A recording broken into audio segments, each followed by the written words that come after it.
ఇక హుజూరాబాద్ ఎమ్మెల్యే పాడి కౌశిక్ రెడ్డికి పోలీసులు నోటీసులు ఇచ్చారు. ఈ నెల 9న దళిత బంధు లబ్ధిదారులతో కలిసి అనుమతి లేకుండానే ధర్నా చేసినట్లుగా పోలీసులు కేసు నమోదు చేశారు. దీంతో విచారణకు రావాలంటూ పోలీసులు నోటీసులు జారీ చేశారు.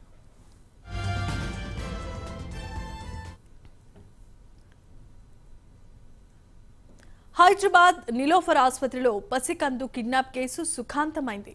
కిడ్నాప్ కు గురైన 6 గంటల్లోనే నాంపల్లి పోలీసులు పసికందు ఆచూకీని కనిపెట్టారు. కిడ్నాప్ చేసిన మహిళను పరిగి వద్ద పోలీసులు అదుపులోనికి తీసుకున్నారు.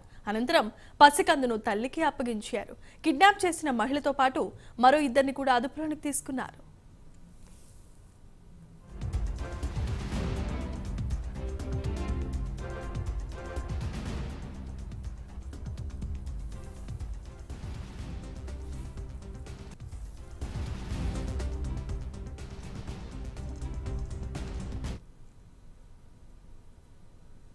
రంగారెడ్డి జిల్లా షాద్నగర్ సమీపంలో రోడ్డు ప్రమాదం జరిగింది.